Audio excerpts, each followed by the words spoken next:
Tudo bem, pessoal? Na aula de hoje nós vamos falar um pouquinho sobre botânica, dando continuidade ao reino planta. Nós hoje vamos falar sobre a histologia e a morfologia vegetal. Lembrem de uma coisa, histologia tem a ver com tecido vegetal, tá? Morfologia tem a ver com a forma da planta. Quais as formas de raiz, de caule, de folha, de flor, de fruto que nós temos? Tudo isso a gente vai ver um pouquinho nessa aula de hoje. Para iniciar, pense nisso.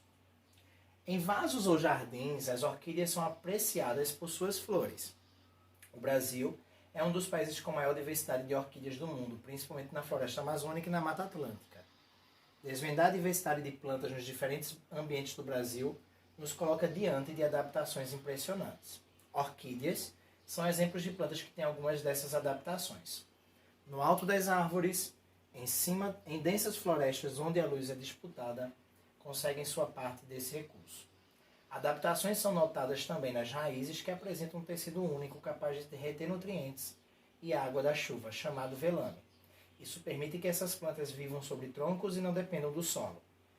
As flores de orquídeas variam de poucos milímetros a flores de até 20 centímetros. Gente, procure explicar como as orquídeas propagam-se e instalam-se nos galhos de árvores. Como é que elas chegam lá em cima? Uma atividade bastante comum é colocar um grão de feijão com algodão embebido em água e esperar ocorrer a germinação. Todo mundo aqui já deve ter feito isso. O que representa para a planta o grão de feijão e qual é a importância da água no processo de germinação? 3. Propõe hipóteses para explicar como ocorre o crescimento do caule e da raiz de uma árvore. E 4. Usando o vocabulário popular, liste o nome de frutas, legumes e verduras que você conhece. Diga qual parte da planta cada um deles corresponde. Se é raiz, se é caule, se é folha, se é fruto, se é semente, tá? Então, essas perguntinhas aí, anotem no seu caderno, coloquem lá o que vocês pensam de cada um, tá bom?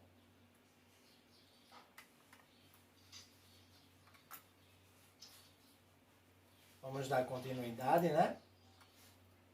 A planta em desenvolvimento. Gente, como é que ocorre? Primeiro, lembre que para a planta crescer, ela precisa germinar. Essa germinação forma tecidos.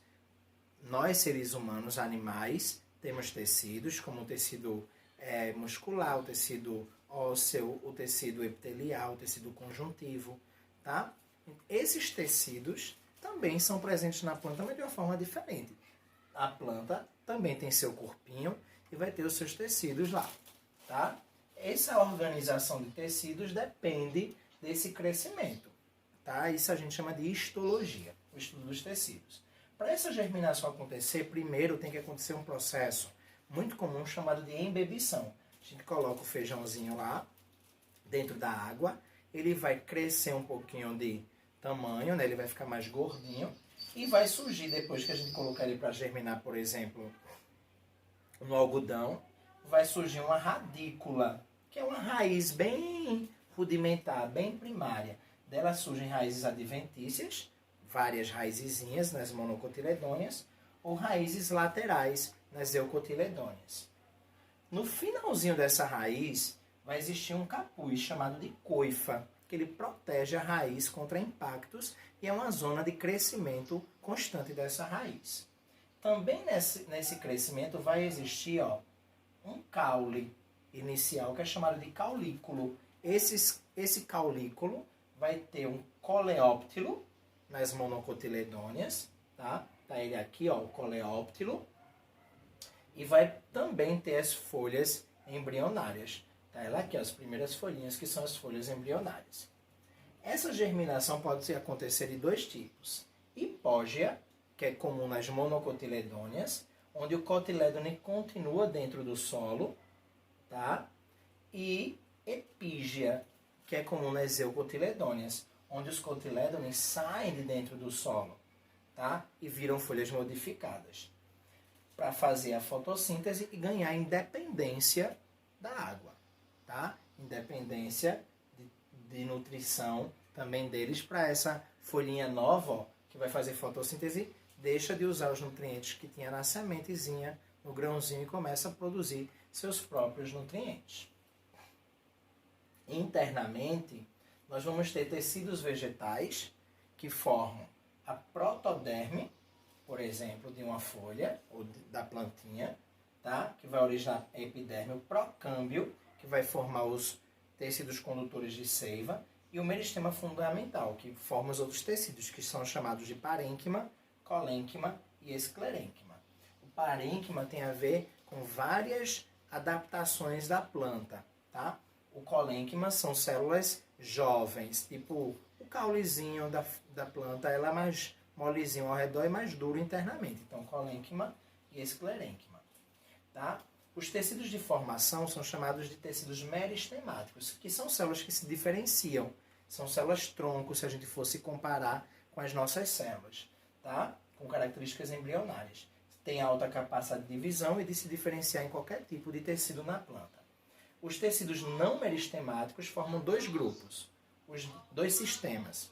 O sistema dérmico, que vai revestir a planta, e o fundamental, que são aquele que eu falei, parênquima, esclerênquima e colênquima, e o vascular, que é o xilema e o floema. Tá? São os vários tipos de tecidos. Esses tecidos ou meristemas primários são encontrados principalmente nas gemas apicais, lá na pontinha de cima da planta, nas gemas axilares ou laterais, aqui no galho, para formar o galho, e na coifa, que é aquele capuz que protege a raiz. Tá? Isso vai fazer com que a planta tenha um crescimento em altura, que é o crescimento primário. Externamente, essa raiz ela vai ter uma zona meristemática, tá? Que é essa daqui, ó, onde está a coifa. Uma zona de alongamento, que é essa daqui, onde a raiz se alonga, ou chamada também zona lisa. Uma zona pilífera, onde crescem pelos absorventes, principalmente de água e substâncias minerais. E a zona de ramificação, onde crescem as raízes laterais. A raiz é um órgão subterrâneo, lembrem disso, mas algumas não são. Podem ter raízes aéreas e raízes aquáticas também. Há clorofilado, exceto, por exemplo, em orquídeas, que a raiz faz fotossíntese, ela é verde, se for verde faz fotossíntese. Tá? Ela vai fixar a planta e absorver água e sais minerais, tem um crescimento apical na ponta, e a estrutura primária da raiz apresenta a epiderme, córtex e o cilindro central. A epiderme em verde escuro, o córtex em verde claro e o cilindro central aí colorido. Existem dois tipos de raízes, as pivotantes ou axiais, característicos de eucotiledôneas, e as fasciculadas ou em cabeleira, que são raízes adventícias, características de monocotiledôneas. Tá? As fasciculadas de cabeleira evitam a erosão do solo. Então, normalmente, para evitar a queda de uma barreira, alguma coisa, se coloca gramíneas, né? Se colocam monocotiledôneas, porque as raízes são muitas em cabeleira, então elas seguram o solo mais facilmente. Tá bom? Aqui a gente tem mais uma vez o exemplo da raiz com a zona meristemática, zona de crescimento, zona pilífera e zona de ramificação. Gente, o crescimento da planta também pode ser, além de altura, um crescimento secundário, em largura. Tá? Esse crescimento secundário forma a estrutura secundária da planta, formando dois tipos de estruturas. O felogênio, que são células de reserva, tá? E de proteção, que formam a periderme. Tá? Essa periderme que fica um pouquinho depois da epiderme. O câmbio, que é mais interno, que vai formar dois tecidos, o tecido que é chamado de lenho ou xilema e o floema ou líber, que vão carregar seiva bruta, sais minerais e água, e a seiva elaborada, que é o açúcar que foi produzido na fotossíntese. Tá? Gente, o tecido de revestimento dérmico e proteção. Eu tenho aí a epiderme da folha, por exemplo, da plantinha de um modo geral, e o suber vão evitar a perca de água e a epiderme vai revestir folhas, tá? E raízes jovens. As folhas apresentam em cima delas uma camada de gordura chamada de cutícula, que é uma cera, tá? Que vai apresentar também um açúcar, que é a cutina. E elas são aclorofiladas. As raízes, elas são clorofiladas, desculpa. As raízes, elas vão ter pelos absorventes, tá? Olha os pelinhos aqui, para eles poderem absorver mais água naquela raiz. Estruturas anexas às folhas das plantas nós temos na epiderme estômatos, normalmente na epiderme inferior, tá? Principalmente em plantas em locais muito quentes e secos. Em plantas em locais frios e molhados, chuvosos, tem estômatos dos dois lados, que são órgãos respiratórios, pelos ou tricomas, tá? Como a gente vê aqui, e temos ainda acúleos, que são aqueles espinhos diferenciados da roseira, que a gente consegue puxar. Quando a gente quebra o espinho e ele se solta facilmente, ele é uma folha modificada, que a gente chama de acúleo, tá? O espinho ele vem diretamente de dentro do caule. E a periderme nós vamos ter o súber, que protege caules e raízes mais antigos, que é a casca da planta, tá? Rico em um lipídio, uma gordura chamada suberina. Gente, como eu disse para vocês, na parte inferior da folha, ela vai apresentar essa estrutura que é chamada de estômato, tá? O estômato ele vai ajudar na respiração da planta, já que a cutina em cima, aquela cera, ela dificulta a respiração, tá? Temos estômatos mostrando aí no microscópio eletrônico, microscópio óptico e aqui um desenho do estômato, tá? Ele vai ter umas células estomáticas e vai ter ainda ao redor células anexas, tá? Aqui a gente tem um estômato aberto, estômato fechado. Lembrando que em plantas de regiões quentes, o estômato abre no início da manhã, final da tarde, tá? Para não perder tanta água. Plantas de lugares chuvosos ou em tempos chuvosos abrem no dia todo, mas fecham, ficam menos abertos nos momentos em que o sol está mais no centro, mais quente. Ainda falando sobre esse tecido de proteção, nós temos as lenticelas, que são essas estruturas aqui, ó, também que ajudam na respiração da planta, como se fossem feridas, né, na planta, que vai ajudar na sua respiração, tá bom? Ainda falando dos acúleos, que eu falei um pouquinho mais atrás, eles vão proteger a planta e às vezes são confundidos com espinhos. Espinhos, acúleos, tá? O acúleo é facilmente destacável da planta. Sistema de tecido fundamental. Aí a gente tem aí os tecidos que a gente chama de parênquimas. Os parênquimas, eles preenchem espaços da planta, tá? No córtex e na medula, como o parênquima cortical e medular. E assimilam, reservam substâncias também. Então nós temos aí o parênquima de assimilação clorofiliano, tá? Que a gente chama ele de colênquima, que está presente nas folhas para fazer a fotossíntese. Temos nessa estrutura um parênquima palissádico, um lacunoso e um misto, tá? Que é chamado mesófilo. O palissádico fica mais perto da epiderme, o lacunoso mais para baixo, também chamado de esponjoso, tá? E o mesófilo fica entre eles dois e tem característica dos dois. O parênquima de reserva não tem cloroplasto, armazena substâncias como amido, tá? Muito comum em batata, cenoura e frutos, água, que é um parênquima de reserva aquífero, como cactos e suculentas, aerífero, que reservam ar, como a Vitória régia, para poder flutuar. O colênquima é formado por células vivas, espessas, que dá sustentação à planta colando as suas células. As que colam são resistentes e flexíveis com celulose, pectina e outras substâncias, exceto lignina. A lignina é exclusiva dos esclerênquimas. Então, aqui nós vemos o colênquima, ó, células jovens. Esclerênquima, células velhas, são menores, né? Então, são células mortas que dão sustentação à planta. São duras, possuem lignina ou lignina, que é o que forma o lenho, tá? A madeira da planta. Rígidas, com fibras internas no caule, que são esclereides, células pétreas. Esclerosado, esclereides, né? Esclerênquima, é só lembrar de coisa que está velho, que está se acabando mesmo, tá? Nesse sentido. Os tecidos condutores de seiva, tecidos vasculares.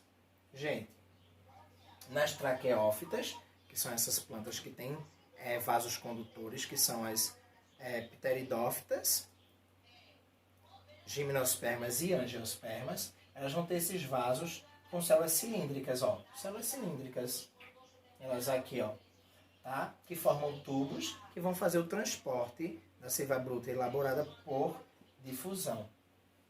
Um transporte mais eficiente que a difusão, nesse caso. A difusão lá nas briófitas, nesse caso aqui, elas vão transportar mesmo através de capilaridade.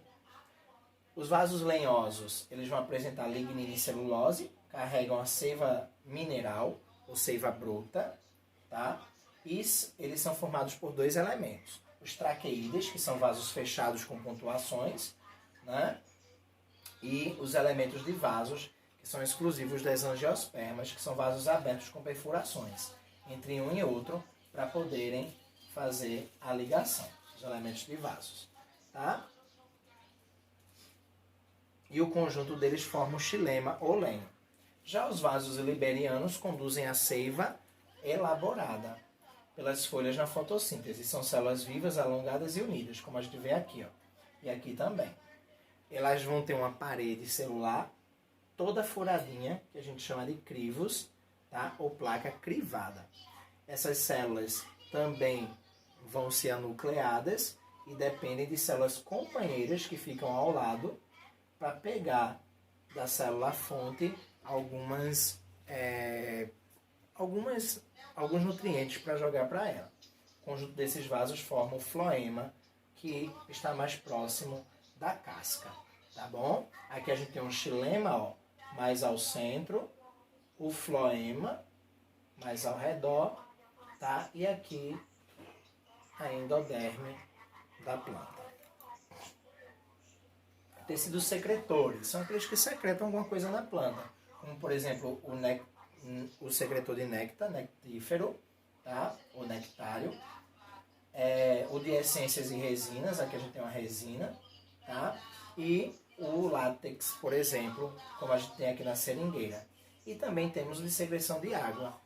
Isso daqui não é uma plantinha molhada, é uma planta secretando água, um processo chamado gutação, tá? As bordas das folhas começam a pingar porque ela está cheia de água naquela região. A disposição dos tecidos na raiz das cotiledôneas, das monocotiledôneas, é no centro o parênquima medular, tá? O esclerênquima, e ao redor o xilema. Como a gente pode ver aqui, ó, o xilema tá aqui, ó, e o floema fica um pouquinho para fora, mas é organizado. No caso das eucotiledôneas, na raiz, a gente tem na epiderme o córtex e o cilindro central, do mesmo jeitinho. Só que a gente vai ter aqui, ó, o xilema e o floema. Vejam que eles ficam um pouco, né, mas são um pouco organizados, mas nem tanto. Facilita a distribuição da seiva bruta. No caule, a gente vai ter as monocotiledôneas todo bagunçado, os vasos, e as eucotiledôneas bem organizado, tá? Um feixe formando um cilindro, dando origem à madeira, o cerne e ao burno. A madeira é o xilema secundário, que vai formar ali anéis de crescimento, que é estudado por uma ciência chamada dendrocronologia. O cerne é a parte central da madeira, aquela bem mais escura, e o alburno é a parte externa do caule mais jovem e funcional. Aqui a gente vê, ó, o cerne, a medula, o alburno, tá? Tá aqui mais uma vez. Nas folhas, eles vão se dispor, né, para duas organizações. Primeiro, a folha tem uma função dupla, fotossíntese e transpiração. Ela é formada pelo limbo, tá? Que é a folhinha mesmo. Nesse limbo a gente vai ter o mesófilo, que a gente já falou um pouquinho sobre ele, e os parênquimas lacunoso e o parênquima palissádico, tá? Encontramos ainda cistólitos, drusas e ráfides, que acumulam cristais dentro dessa estrutura da folha, e as nervuras que estão no mesófilo. As nervuras são vasos que ficam na folhinha, podendo transportar xilema, produtos do xilema e do floema, da seiva bruta e seiva elaborada. Adaptações de raízes. Gente, a gente tem o raiz suporte, como em pântanos, para dar suporte às plantas, e milho também. As raízes tabulares, são aquelas gigantonas que também dão suporte à planta. Tá? As estrangulantes, que vão crescendo independente da outra planta, mas quando as duas vão crescendo em largura, a de dentro principalmente e a outra, ela acaba estrangulando. Atualmente a crítica é sobre esse nome, porque não é a planta que quer estrangular. Ela cresce, raízes descem, né? uma planta epífita, e por obra do destino vai estrangulando a outra, como por exemplo a figueira mata-pau. As raízes respiratórias, também chamado pneumatóforos, característico de mangues, tá? As raízes sugadoras, aí elas penetram na outra plantinha e sugam, né, o nutriente dela, são chamadas de austórios. Aí temos as plantas parasitas, que sugam o floema, né, a seiva elaborada, e temos as hemiparasitas, que sugam apenas a seiva bruta, como a erva de passarinho. E as raízes tuberosas, que reservam bastante nutriente, como a cenoura, a batata doce, beterraba, rabanete e a mandioca. Sobre os caules, nós temos as funções que vão dar suporte aos galhos e às folhas, tá? Conduzir, né, os nutrientes através do xilema e floema, os vasos, e tem crescimento terminal e apresenta gemas laterais. Terminal lá em cima e as gemas, os galhos. Os tipos comuns de caules, temos os caules eretos, como o tronco da mangueira, haste do feijão, e em eucotiledôneas. Gente, lembrem, tronco mais largo, haste mais fininho, do feijão é bem fininho. O colmo do bambu, a estipe de palmeira, tá? Que tem divisões, nós entre nós, bem característicos em monocotiledôneas. Adaptações de caules. Nós temos os rizóforos, tá? Que tem ramos de raízes adventícias no caule, como a raiz escora, tá? Eram considerados antigamente raízes escora. O caule volúvel, que é trepador, como as gavinhas de algumas plantas, como a uva, tá? E o maracujá. Os caules rastejantes, que é chamado de sarmento, como o do chuchu e da aboboreira, que vai se espalhando. Os cladódios, que reservam água, como o cacto e suculentas. Os ratejantes do tipo estolão, como o morangueiro, tá? Que ele tem várias raízes, se a gente cortar, crescem novas plantas. E temos as adaptações de caule subterrâneo, que podem acumular reservas nutritivas, como rizomas, como a espada de São Jorge e a bananeira. O caule é interno, aquilo da bananeira que está fora é folha, só folha, tá? Ele é subterrâneo, o caule. Os tubérculos, o rizoma ele cresce normalmente rente ao solo, paralelo. Os tubérculos, como a batatinha, tá ela aqui, ó, a batata inglesa, ela tem alguns botões vegetativos que crescem, que a gente chama de óleos. Os bulbos, tá? Que é o caso desses aqui, ó. O bulbozinho como a cebola. O caule é só aquele pedacinho finalzinho da cebola, onde tem as raizezinhas. Todo o resto é folha modificada, que é chamado de catáfilo. Os alhos, eles são bulbos compostos. Cada cabecinha é um bulbo. Os cormos, tá? Que são dispersados verticalmente, diferente do rizoma, que é horizontal, os cormos são verticais, cormos. E os xilopódios, que é comum no cerrado. Ainda temos os caules aquáticos, como a elódia, tá ela aqui, ó, o aguapé, e a Vitória Régia não é um caule, viu, minha gente? Ela não é um caule aquático, ela é um caule subterrâneo, fica dentro do solo, e aquilo lá tudinho é uma folha, tá? O pecíolo da folha em cima, o limbo. Falando um pouquinho aí da folha, é um órgão laminar, clorofilado, faz trocas gasosas, como a gente já comentou, tem cloroplastos, formado pelo limbo, o pecíolo, que é aquela coisinha que liga a folha ao galho, a bainha e as estípulas. A bainha é já pertinho do galho, ela é mais gordinha. E as estípulas é como se fossem umas anteninhas que tem lá.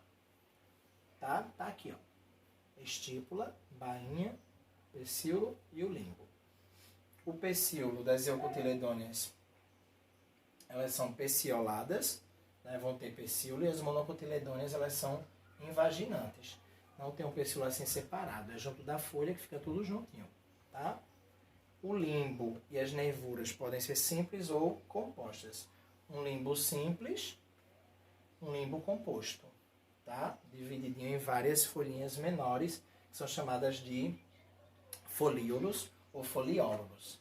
Folíolos quando se divide assim, e às vezes aqui se divide ainda mais.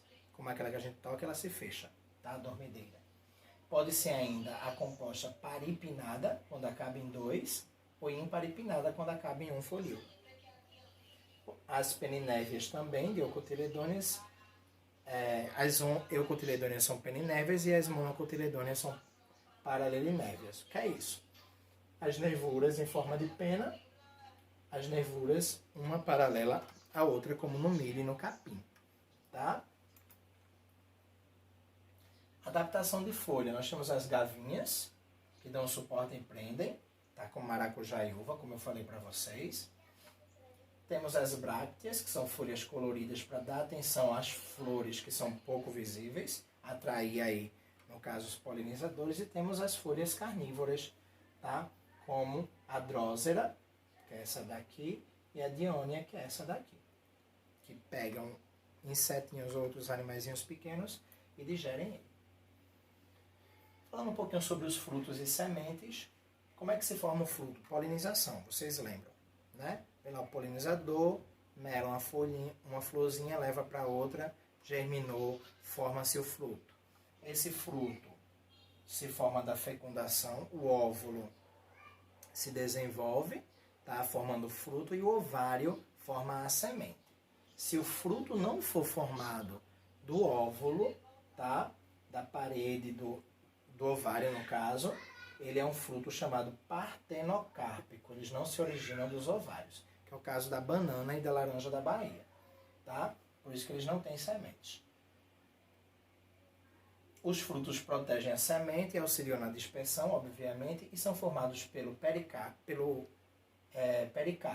tá?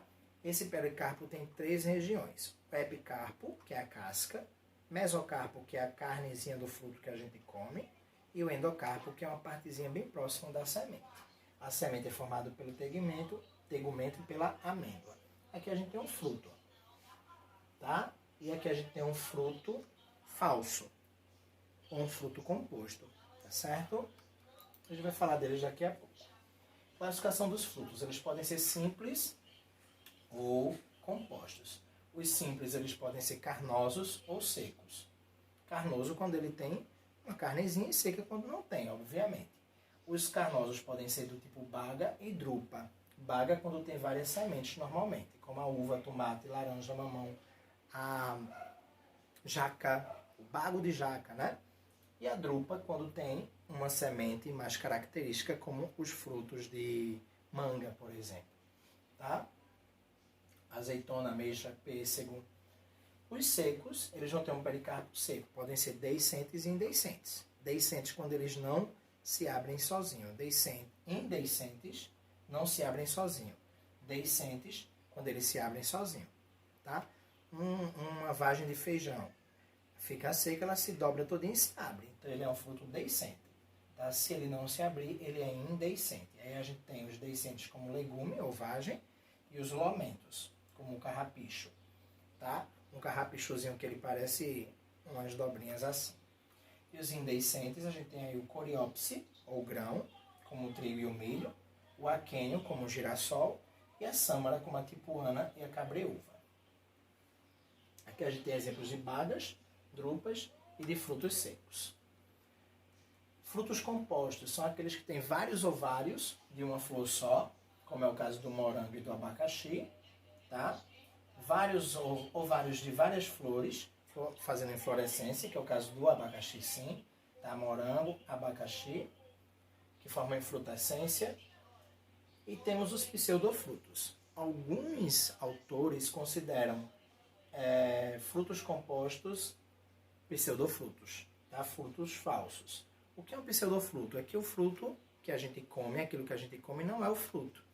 Como, por exemplo, o caju e a maçã. O fruto do caju é a castanha. O que a gente come é uma parte da flor, receptáculo, que se desenvolve, mas não é o ovário.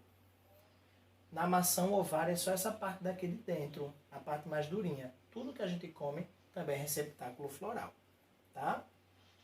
Então, a laranja é um fruto, pseudofruto nesse caso, tá? Porque o fruto é aquela partezinha branca. O que a gente come, aquelas coisinhas, são pelos do ovário, da parte feminina da flor, tá? Que se desenvolvem bastante. O caju, falei para vocês, a castanha que é o fruto, a maçã e a pera, também a característica igual à maçã, e são frutos falsos ou fruta. A palavra fruta é característico para frutos falsos. Lembrando, frutos compostos são considerados frutos falsos para muitos autores. Tá? São considerados frutos verdadeiros somente aqueles iniciais que a gente falou. Lembrando que chuchu é fruto, abóbora, pepino, berinjela, tomate, jiló, abobrinha, grão de milho, grão de arroz, vagem de feijão. Tudo é fruto verdadeiro. Tá, minha gente? Vocês têm uma prática para fazer bem simples. Façam, tirem fotos, criem um videozinho curto com as etapas acontecendo. Tá? Além da prática, nós temos aí um exercício com 6 quesitos bem simples, tá? Deixem no seu caderno, anotem a data de hoje e que a aula foi do tipo a aula remota, não presencial. O primeiro quesito fala sobre a história de uma pessoa que pendurou uma corda numa árvore com a rede. O segundo sobre vasos condutores, o terceiro sobre meristemas, tecidos de crescimento. O quarto sobre a questão de fruta ou fruto. O quinto sobre um arame também colocaram numa árvore. E o sexto, que eu não coloquei aqui, fala sobre plantas suculentas. Bem, gente, é isso a aula de hoje. Tá? A gente está concluindo o Reino Planta, provavelmente na próxima semana. E espero que vocês estejam organizando o conteúdo, pegando as coisas mais importantes. E lembrem que nas nossas aulas pelo Google Meet a gente vai comentando novamente esses conteúdos para a gente entender e tirar dúvida de algumas coisas que ficaram pendentes, tá bom? Um cheiro para vocês, até mais.